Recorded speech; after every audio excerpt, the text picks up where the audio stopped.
বিশ্বনাথ জিলা আৰক্ষীয়ে অভিযান চলাই জব্দ কৰিলে বৃহৎ পৰিমাণৰ গাঞ্জা, আটক এজনক। বিশ্বনাথ জিলা আৰক্ষীৰ অন্তৰ্গত চতিয়া আৰক্ষী থানাই ইটাখোলাৰ আহুবাৰীত অভিযান চলাই জব্দ কৰিলে বৃহৎ পৰিমাণৰ গাঞ্জা। ইটাখোলাৰ আহুবাৰীৰ অনিল পাটনায়কৰ নামৰ ব্যক্তিজনৰ বাসগৃহত বিশ্বনাথ জিলা আৰক্ষীৰ অন্তৰ্গত চতিয়া আৰু ইটাখোলাৰ আৰক্ষী থানাই বিশেষ সূত্ৰৰ পম খেদি জব্দ কৰে এই বৃহৎ পৰিমাণৰ গাঞ্জাখিনি। জব্দ কৰা গাঞ্জাখিনিৰ পৰিমাণ হ'ল প্ৰায় 8 কেজি। অভিযানকাৰী আৰক্ষীৰ দলটোৱে গাঞ্জা সৰবৰাহকাৰী অনিল পাটনায়ককো আটক কৰিবলৈ সক্ষম হয়। আৰক্ষীয়ে ইতিমধ্যে গাঞ্জা সৰবৰাহকাৰী অনিল পাটনায়কক জেৰা অব্যাহত ৰাখিছে। বহুদিনৰ পৰা ধৃত অনিল পাটনায়কে অবৈধ গাঞ্জাৰ ব্যৱসায় চলাই অহাৰ সন্দেহ কৰিছে আৰক্ষীয়ে।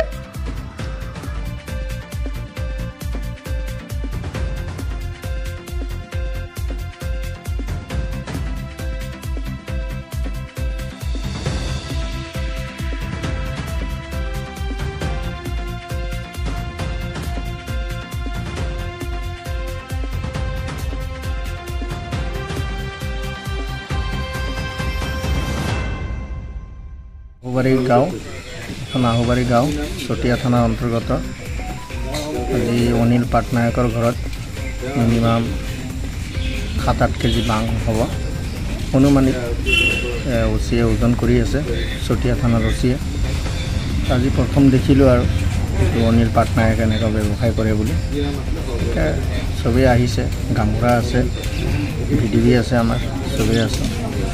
এই ভাংখিনি সি কিয় ঘৰত জমা কৰি ৰাখিছিলে? বিক্ৰী কৰাৰ উদ্দেশ্যৰে? ইয়াৰ পৰা টোপোলা বনাই বিক্ৰী কৰে বুলি গম পাইছোঁ আমি। মানুহ আহে 20 টকা 50 টকাৰ ভাঙি নিয়ে তেনেকুৱা। যাৰ ঘৰত পাইছে তেওঁৰ নাম কি ক'লে? যাৰ ঘৰত পাইছিলে এই মানুহৰ অনিল পাটনায়ক। জেগাডোখৰ নাম কি? আহুবাৰী গাঁও, ইটাখোলা আহুবাৰী চতিয়া থানাৰ অন্তৰ্গত।